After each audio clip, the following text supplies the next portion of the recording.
Po príchode na Liptov boli naši mongolskí priatelia pastieri ubytovaní v Kvačanoch v krásnom prostredí pred Kvačianskou dolinou.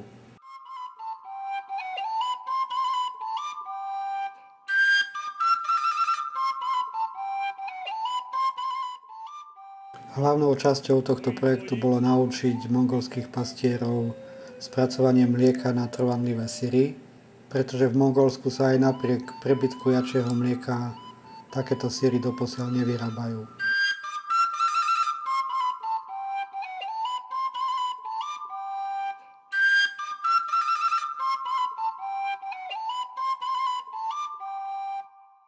Oj, boli by ma zabili pred vás snopke jariny, hej, ale som im utiekol do hlbokej doliny. Hej, ale som im utiekol do hlbokej doliny.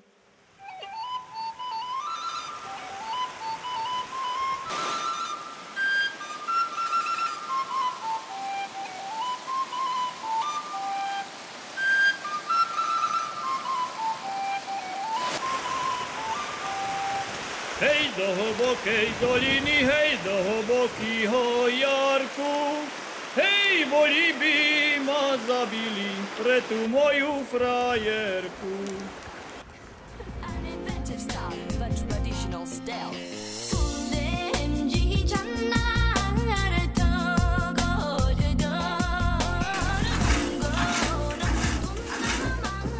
Jedna strana by bola, ešte druhá je kráva podvojená.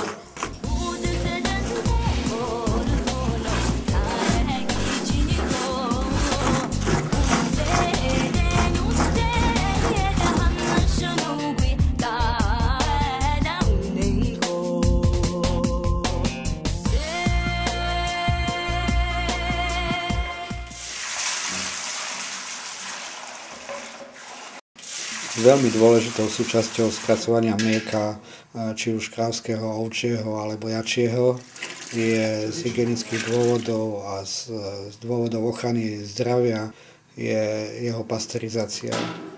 U nás sa učili jednoduchú pasterizáciu. Keď sa neodtučnené čerstvé mlieko nahreje na 65 a v mongolských podmienkách až na 72 stupňov na dobu 3 minút.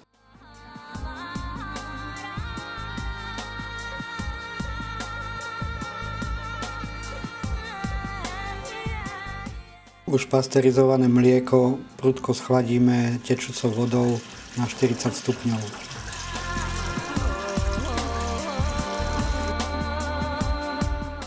Do tohto 40 stupňového mlieka pridávame termofilnú jogurtovú kultúru, ktorej baktérie vydržia teplotu až 60 stupňov. Optimálna teplota na ich rozmnožovanie je však 38 až 45 stupňov. Baktérie sa pri tejto teplote nechajú v mlieku rozmnožovať asi 30 minút.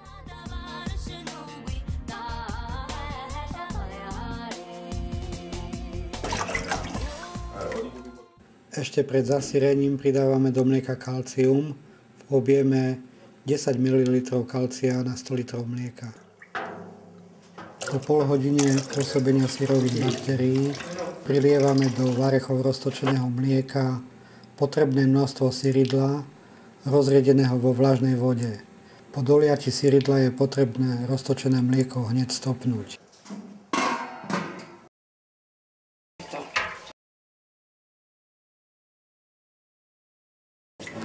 A urobiť, že dosyruje sa, takto sa urobí len kríž. Teraz si to rozkrepeme na jedno. To si ho ešte dovolím. Vodou prihrejem. No a nechám to usadiť. Teraz. Aby sa mi ľahšie nabralo. Takto.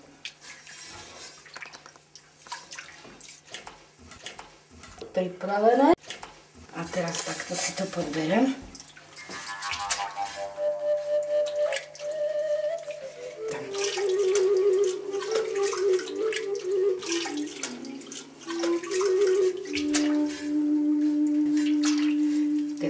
už pripravené, no. A už ho mám tam. A zavesím kde. A je to. Tá už je rudka sila. Hej.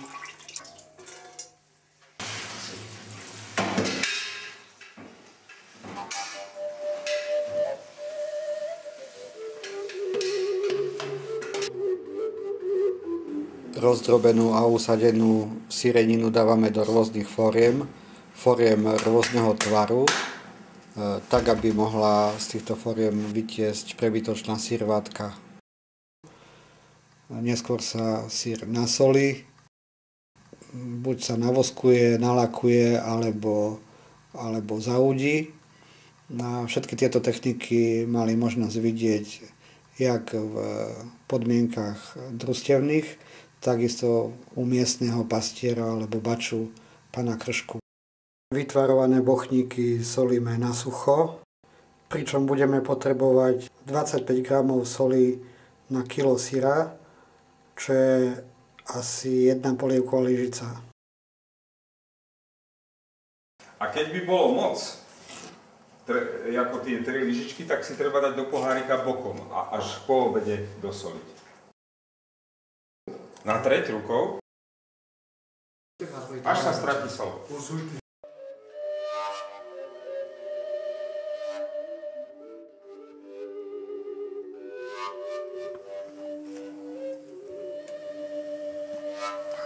Popadne hore na rošt.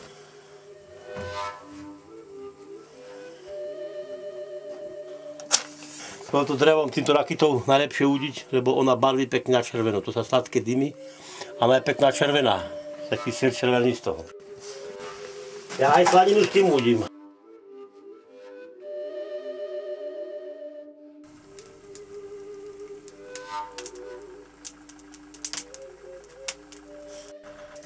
Musí si to utlmiť, lebo to není ani mäso, keď sa udí, by zhorelo.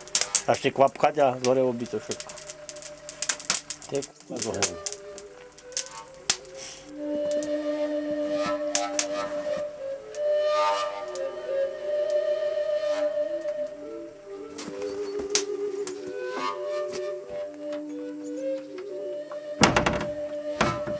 A je to.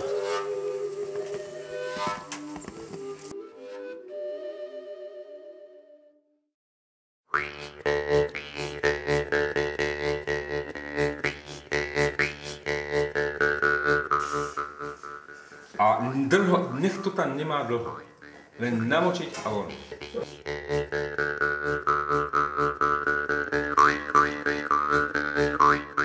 Tak.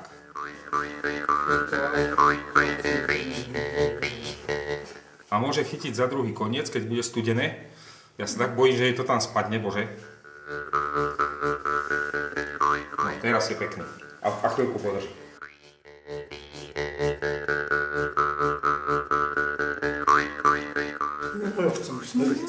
To už je dobré. Тэр цагаан ивэрэж байгаа юм гिचийн болдгол ямар ч үг юм. On teda nie je stvrdlý, vieš. Ešte není tvrdý, ale ide pekne.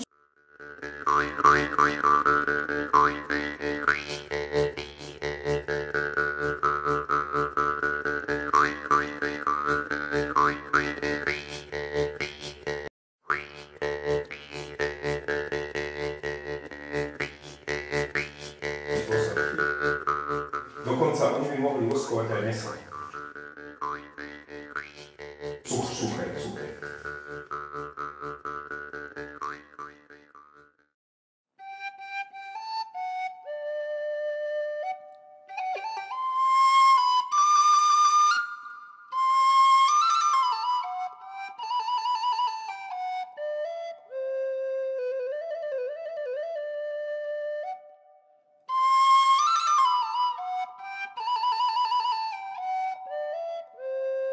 Takých môžete mať naukladané jeden vedľa druhého. Nikdy nesmú byť tak. Nie. Nie vosk na vosk. Vosk na vosk by sa zlepil.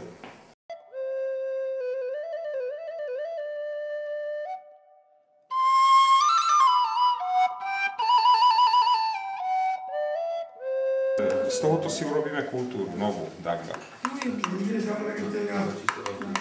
Toto je povrch z tých syrov, ktoré mal tam on tie drahé syry, čo stoja 400 korún kilo, tak sme z nich zoškriabali ten povrch. A tie syry sa do toho stáčiku takto dajú, dá sa tam táto vec, ktorú sme tu vymysleli. Nalieje sa to do toho, aj s tým zvyškom. A takto sa to s tým sáčikom ogrglá. A to je už. A teraz sa to musí dať do nejakej krabičky. Ten syr je hotový asi za 2 až 3 týždne. Pri teplote 10 stupňov.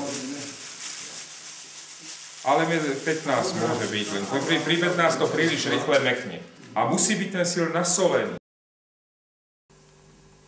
Nezisková organizácia a projekt, ktorá je nositeľom tohto projektu Jačí syr, podporeného zo Slovenskej agentúry pre medzinárodnú rozvojovú spoluprácu, má dlhodobé skúsenosti so strategickým plánovaním a s tým, ako zapojiť čo najväčšie množstvo občanov územia do prípravy takéhoto dlhodobého plánu, ktorý pomôže zrealizovať myšlienky, nápady, vízie, to, čo prinesie lepší život do územia.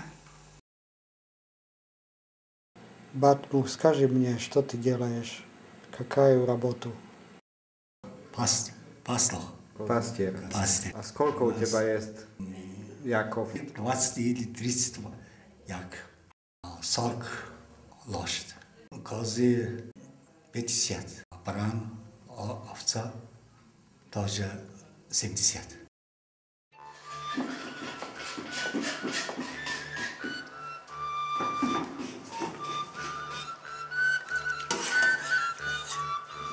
Zdá sa, že sa taví, bude dobre.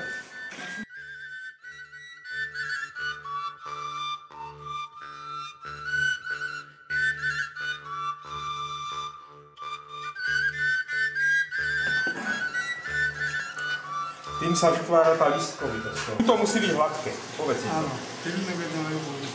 A tu sa to strká dnu. No. Plus? Dáme to ohriať potom. Keď už to bude zle chodiť, tak to dáme ohriať. No a to cacio cavallo sa robí takto. To je taliansky model, podobné, to cesto všade na svete je rovnaké.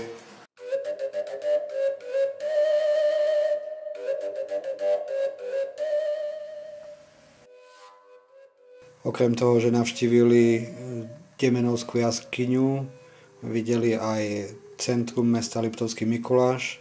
Boli sme sa pozrieť v Bohuňovej galérii, kde práve bola výstava bábkových divadiel a bábok. To ich veľmi zaujalo,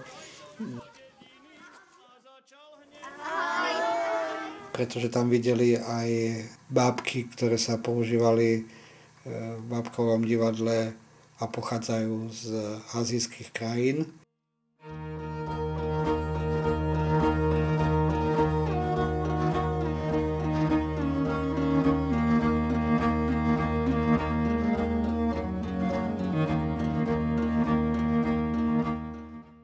Tiež sme sa boli pozrieť v Liptovskom Jane, v Trnovci a vo viacerých okolitých obciach, kde obdivovali hlavne tie veľké monumentálne drevené sochy.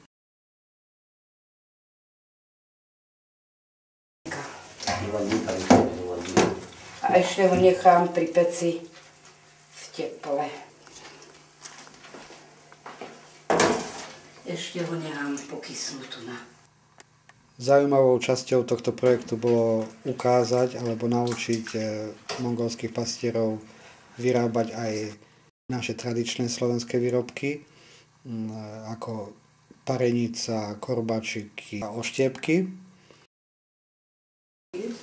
Má drobno. A teraz už takto popučím. Tak do hladka. Musí ísť.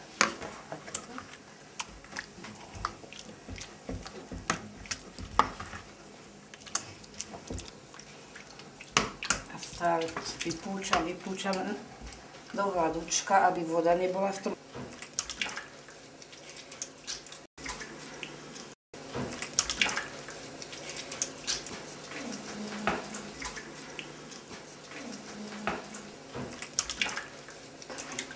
Je taká teplá. Ja to skúsim ťahať.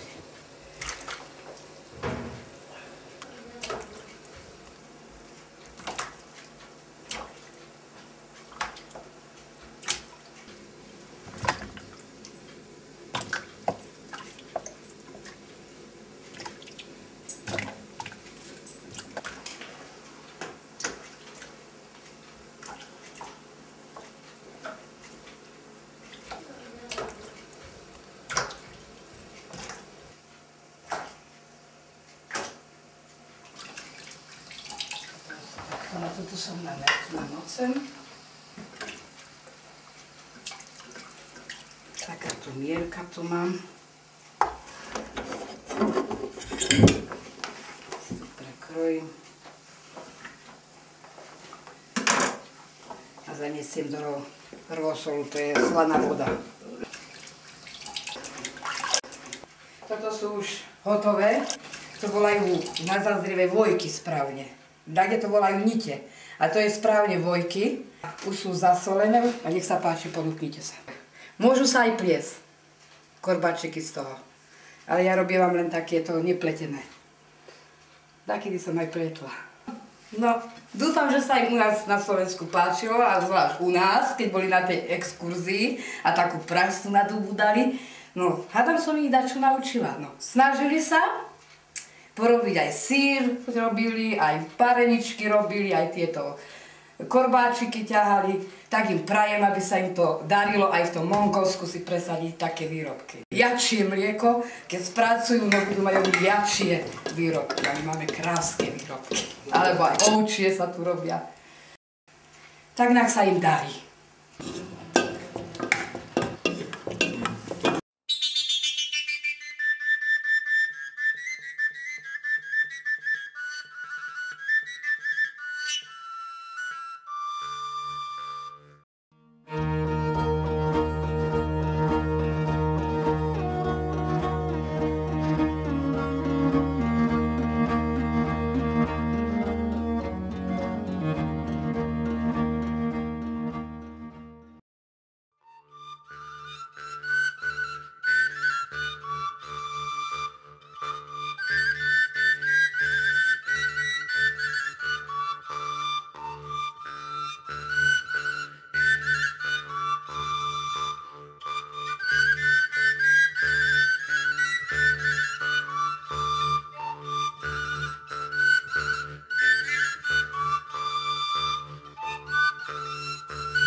S našimi mongolskými partnermi sme veľa diskutovali o možnosti preniesť skúsenosti z 15-ročnej histórie komunitnej nadácie Oblazy v Kovačanoch do ich prostredia a dospeli sme k záveru, že ich komunitné centrum v mestečku Ichtamir by mohlo byť nositeľom takéhoto využitia skúseností z práce v mikroregióne Kvačany. Je to o budovaní regionálnej značky, o vytvorení podmienok na spoluprácu medzi aktérmi regionálneho rozvoja v tom území a v propagovaní vytvorených produktov tak, aby boli úspešné na trhu. Systém regionálnych produktov by mal byť komplexný, ucelený, nemal by to byť iba syr, ale je potrebné ten regionálny produkt doplniť aj ďalšími špecifickými produktmi z územia pastierov, jakov. Ide napríklad o výrobky z jačej srsti, z kože, dreva a v podstate z akéhokoľvek materiálu, ktorý možno označiť za materiál pochádzajúci z daného regiónu. takých tých príhovorov a debát, takých mnou vedených možno aj bolo dosť, takže ak dovolíte, ja by som tú oficiálnu časť uzavrela. Veľmi pekne vám ďakujem za tie myšlienky, za tie nápady, ktoré tu odzneli a verím, že nesedíme takto spolu za jedným stolom posledný raz.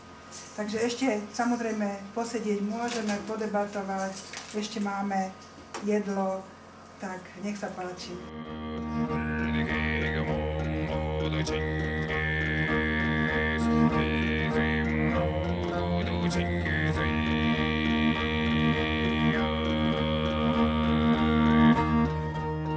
Najmä mi nechutilo také zdatné pivo. Ja tiež mám rád pivo.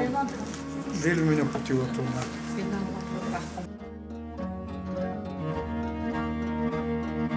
Teba aj odvážne od 5-ročného, že dieťatka odísť. Ak by sa nejaké dieťa chcelo raz kontaktovať, môže poslať mail.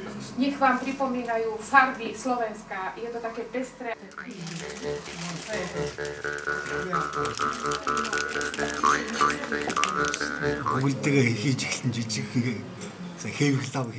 Bat mu hovorí, že doma bude robiť drevené babičky, aj formy na syr, podobné ako mu dal pán Krška, ale vo forme jakov a ťav.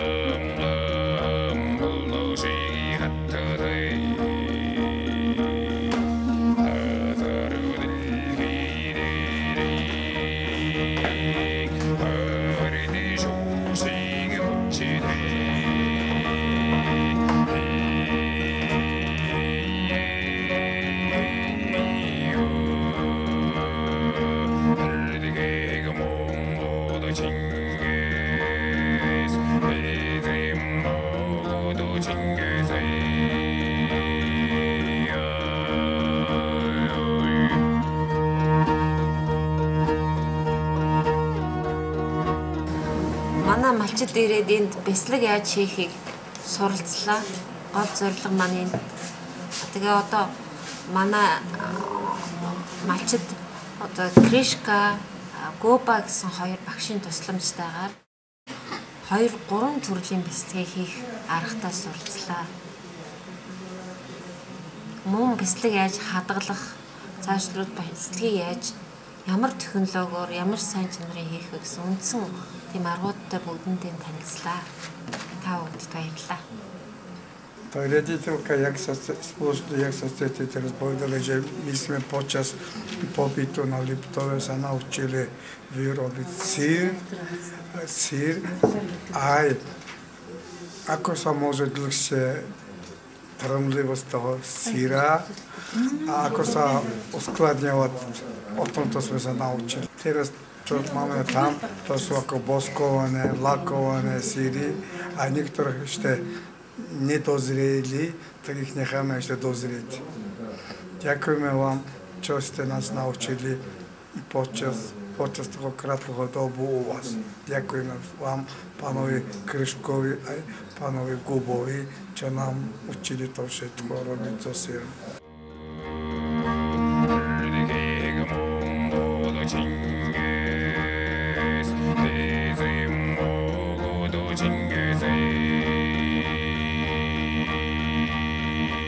Milí priatelia, snažili sme sa pre vás pripraviť program, ktorý by vám priniesol niečo do budúcnosti a pomohol by nielen vám. Za týchto niekoľko dní sme sa vám snažili ukázať výrobu syra a zoznámiť vás čo s najväčšími tajomstvami, ktoré výroba syra skrýva. Teraz je už len vo vašich rukách, ako zužitkujete tieto informácie a ako sa s nimi podelíte so svojimi ďalšími známymi a verím tomu, že syr v Mongolsku sa bude vyrábať a že tradícia výroby syra bude datovaná od roku 2009.